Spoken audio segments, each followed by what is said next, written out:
Mi nombre es José Antonio Zavala, tengo 51 años y quisiera contar un suceso que me aconteció hace muchos años, cuando era un veinteañero. Por aquellos tiempos, era un recién egresado de técnico en contabilidad, ansioso de comenzar a trabajar y ganar mi propio dinero, gran incentivo, pues aún vivía con mis padres. Era el otoño de 1985 y, tras cerca de 15 días de búsqueda activa de empleo, quedé seleccionado para un puesto de trabajo, concretamente en un prestigioso bufete de abogados. Mi primer día de trabajo comenzó con una gran ventisca sobre la capital, el cielo estaba color gris acero, las nubes algo arremolinadas, como si de un mal presagio se tratase, las amarillentas hojas que caían de los árboles hacían un tétrico ruido mientras las pisaba sobre el pavimento al caminar hacia la estación de metro que me acercaría a mi nuevo trabajo, en Providencia. Finalmente, caminando por el puente que cruza el río, contemplo el gigantesco y moderno edificio de oficinas La Torre Santa María, de unos 33 pisos de altura situada en la ladera del cerro, rodeada de bellos jardines y espejos de agua, como uno de los tantos que se inauguraron por aquellos años en mi ciudad. Sin duda, me esperaba un grato comienzo. Tomé el ascensor y me dirigí hasta el piso 23, que es el que albergaba dicho bufete, en una de sus oficinas. Me indicaron mis funciones y en un 2x3 estaba sentado en mi escritorio, con una espléndida vista panorámica de la gran ciudad que es Santiago. Los primeros días transcurrieron sin inconveniente alguno, me sentía satisfecho, algo más independiente y contaba con dinero para reunirme con mis amigos los fines de semana, invitar a mi novia a algún restaurante o simplemente ayudar con las compras en casa. Un día, víspera de invierno, me comprometí con mi jefe a ayudarle a trasladar una gran cantidad de archivadores que ocupaban espacio en los estantes de la oficina, pues debíamos albergar nuevas actas y documentos. Antes de aprestarnos para dirigirnos al ascensor, suena el teléfono del escritorio de mi jefe. Era su esposa. Luego de colgar, me dijo que por favor llevase los archivadores yo solo, me prometió una paga extra inclusive, pues debía atender una urgencia familiar. Asentí sin mayor reproche. Cada 2 cajas de archivadores, tomaba el ascensor y descendía hasta el piso -5, donde se hallaban las bodegas de ese bufete. La abrí lentamente y me encuentro con un largo y oscuro pasillo, tapizado por estantes llenos de papeles. Dejé las cajas y realicé el mismo trayecto con todas las restantes. La última vez que descendí, noté algo extraño. Al final de ese pasillo había un gran tablón de madera, que dejaba entrever el marco de una puerta. Como buen joven, mi curiosidad pudo más y removí el cuerpo de madera hacia un lado. Efectivamente, había una puerta, pero lo extraño es que no tenía candado y, al girar la perilla, me percaté que nunca estuvo cerrada con llave. ¿Para qué querrían taparla con un vulgar trozo de madera?, me pregunté. Un escalofrío me recorrió la espalda, mi vello se erizaba y el ambiente comenzaba a tornarse cada vez más tenebroso. Ya era tarde y por esos años vivía en la otra punta de Santiago, casi en la salida de la capital hacia Viña del Mar, en un edificio de departamentos de Avenida Las Rejas, así que decidí marcharme a casa inmediatamente para no llegar en plena cena, porque mis padres eran muy estrictos con los horarios.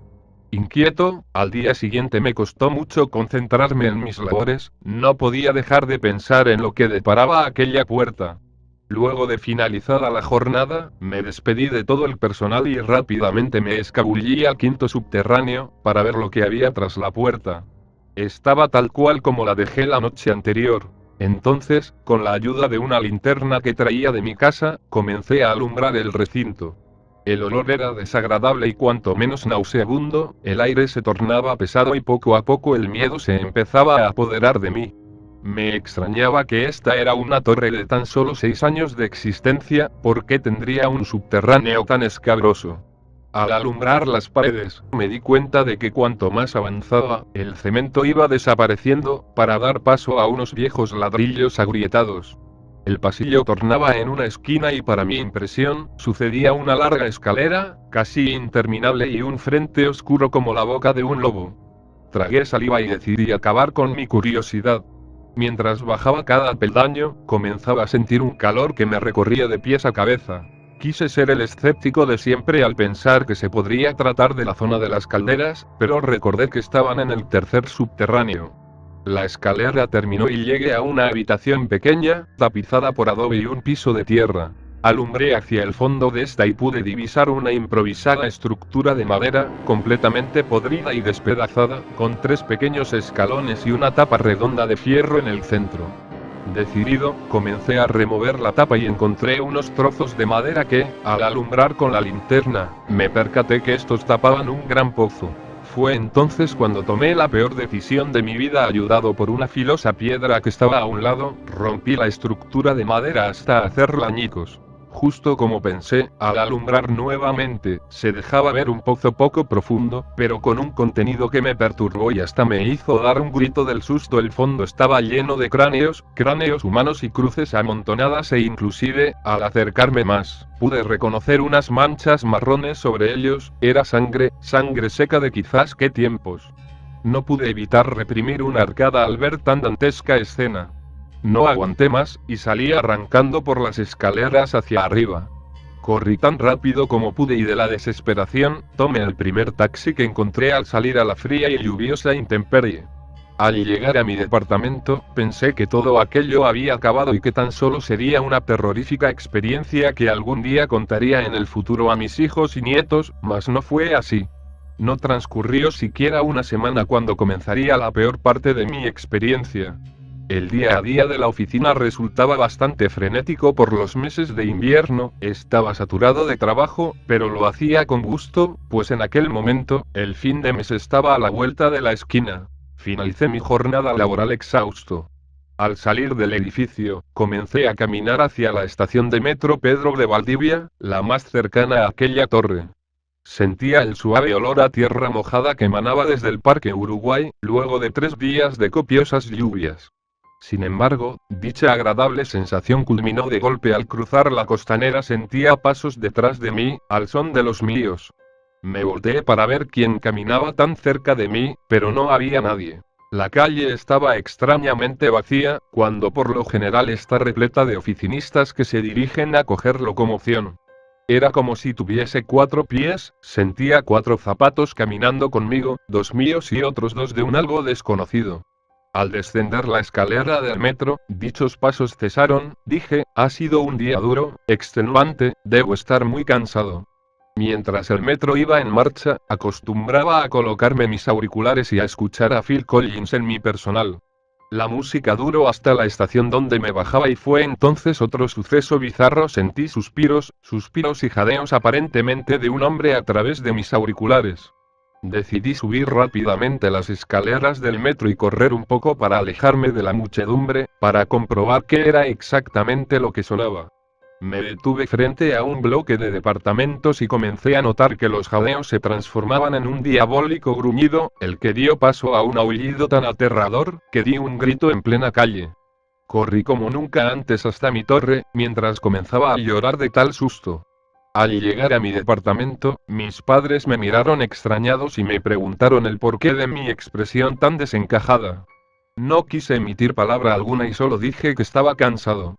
Casi no pude cenar, el terror me invadía aun cuando estaba con la compañía de mis padres y mi hermano menor, Agustín. Ante lo acontecido, por primera vez en casi 10 años, cogí la Biblia que estaba en mi velador y leí diversos parajes, pronuncié una serie de rezos, para lograr acallar mi mente.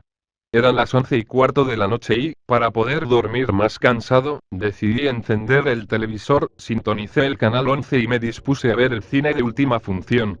Poco a poco, comencé a caer en el sueño, poco a poco, hasta que me dormí.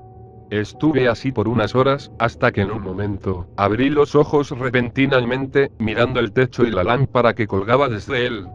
Pude sentir claramente el sonido del chicharreo del televisor, que emitía en esos años al finalizar las transmisiones de cada estación televisiva. Pero había algo extraño, por más que lo intentaba, no me podía mover, estaba fijo, como amarrado a la cama. Intenté gritar, pero fue inútil, solo mis ojos podían ver. Transcurridos unos minutos, el terror llegaba nuevamente, pero esta vez acompañado de algo horroroso. Gritos desgarradores que sonaban con cierto eco por mi dormitorio, gritos que pronunciaban unas palabras, pero realmente ininteligibles, como si fuesen dichas en otro idioma, desconocido por mí. Eran voces guturales, no me atrevo a decir que eran hombres, era algo más allá de lo comprensible, gritos y jadeos de ultratumba, similares a los que escuché aquella tarde a través de mis audífonos, pero con una intensidad sonora que hizo retumbar mis tímpanos. Solo pedí a Dios porque aquello acabase, pero ahí seguía, mudo, quieto y rodeado de los gritos más demoníacos que había escuchado en toda mi vida. No sentía el paso del tiempo, pero creo haber estado así cerca de una hora. Luego de eso, volví a caer dormido. A la mañana siguiente, era viernes. Esa noche me reunía con dos compañeros de trabajo, en la casa de uno de ellos con la intención de pernoctar allí. Luego de ducharme, temblando de miedo aún por lo sucedido en la madrugada, mientras me colocaba la camisa, algo no estaba bien por mi pecho, surcaban 3 marcas rojas verticales, como de garras de animal, que descendían hasta mi estómago. No sentía ardor, pero por precaución me fregué un algodón con alcohol por la zona, para evitar infecciones. Pensé que podía tratarse de nuestro gato, un enorme y anciano gato que a veces le gusta treparse en la cama, pero las marcas eran demasiado gruesas como para ser rasguños de felino. No quise darle importancia, el desayuno me esperaba y debía ir a trabajar. El trabajo siguió como siempre, normal, sin contratiempos, hasta la tarde. Mi compañero se había comprado recientemente un nuevo vehículo y nos dirigíamos en este a su casa en la Florida, en una moderna villa inaugurada hace unos meses. Mientras estábamos en el living, ya durante la madrugada, comencé a sentir un ardor muy desagradable en el pecho, que a cada momento se acrecentaba. Me dirigí al baño para contemplarme al espejo y entonces el pavor llegó otra vez en el extremo inferior de las marcas de mi pecho, seguían otras 3 líneas de las mismas características que seguían una trayectoria horizontal hacia mi izquierda, como formando una letra L. Quise llorar, pero me contuve, esto se estaba tornando marrón oscuro. No aguanté más y le mostré a mis colegas lo que me había sucedido. Sin saberlo, uno de ellos, Ricardo, era medianamente entendido en temas como estos son marcas diabólicas, musitó. En ese instante, comencé a tiritar y entre lágrimas, no pude contenerme y les conté todo lo sucedido a mis compañeros, les narré sobre aquel lugar, las escaleras, la bóveda secreta bajo la torre de oficinas, el piso de madera que removí y la desagradable sorpresa que me encontré bajo aquellas tablas. Ricardo, inquieto y con tono demandante, sabía lo que debíamos hacer: acudir de inmediato a los estacionamientos, atravesar el pasillo de la bodega y coger todos los objetos que se encontraban en aquel pozo. Sin embargo, Alberto, mi otro colega, hizo desistir a Ricardo de aquella idea, pues ya pasaban de las 2 de la mañana y nos encontrábamos bajo el toque de queda, impuesto durante los años de la dictadura militar de Augusto Pinochet. Dormí en el sillón del living de Ricardo, intentando conciliar el sueño y rogando porque nada ocurriese. Afortunadamente, mis horas de sueño transcurrieron normalmente, estaba demasiado cansado como para permitirme otro extraño desvelo como el de la noche anterior. Después de la ducha a la mañana siguiente, me di cuenta que aún mis marcas seguían al rojo vivo, pero decidido a terminar con todo, seguí a Ricardo, con Alberto junto a nosotros, para dejar todo esto atrás. Nos dirigimos hasta la torre y dijimos en recepción que debíamos descender con el pretexto de ordenar unas cajas repletas de documentos. Extrañamente nos creyeron y bajamos hasta el -5. Entonces, entre los 3, comenzamos a retirar todos aquellos tétricos objetos del pozo y los introdujimos en un gran saco, pero para nuestra impresión, bajo todos los cráneos y cruces podridas, encontramos un conjunto de antiquísimas velas negras, fundidas hasta la mitad. Ello nos puso los pelos de punta, pero no podíamos soportar un minuto más en este sarcófago, pues el aire comenzaba a viciarse y la sensación de inquietud nos rodeó de un momento a otro. Rápidamente, salimos por una de las compuertas de emergencia que daba hacia la avenida del Cerro, para no levantar sospechas en recepción por ir arrancando con un gran saco repleto. Nos subimos al auto y a toda velocidad tomamos el camino de la pirámide y luego Américo Vespucio Norte, en esos años, una avenida rodeada de predios campestres. Luego, viramos en la carretera de Santiago hacia los Andes y, tras tomar un viejo camino de tierra, hoy parte de un gran conjunto inmobiliario, llegamos hasta la ladera de un cerro para dar término a todo esto. Vaciamos todo el contenido del saco en el suelo y Ricardo saca de la maleta del auto una bolsa de sal gruesa. Comenzó a verter la sal poco a poco, circundando el conjunto de cráneos y las demás cosas formando un círculo. Por precaución, abandonamos el gran saco ya vacío al lado de todos aquellos chismes, para subir al auto y regresar a Santiago a continuar con nuestras vidas. Los días pasaron, mis heridas sanaron y la pesadilla comenzaba a quedar atrás. Ya era agosto, pleno invierno y una gran helada se cernía sobre la capital. Un día, al llegar muy temprano a la oficina para adelantar trabajo, me encontraba solo en el escritorio, traspasando algunos datos a la computadora. En ese instante, pude escuchar un leve rugido, como el de un perro enrabiado, proviniendo detrás del muro que daba al pasillo de las otras oficinas. Extasiado y con el corazón en la mano, fijé mi vista hacia el umbral de la puerta, inmóvil.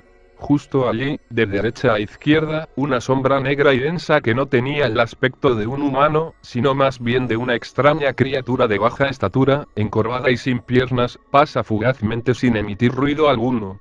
Desde ese momento, nunca más volví a presenciar algo de esa índole en mi vida, ni siquiera quise indagar más en el asunto, no quise saber por qué existía tal extraño sótano bajo los cimientos del edificio. Lo único que sé, es que lo que sea que hubiese estado allí, nunca debió ser perturbado.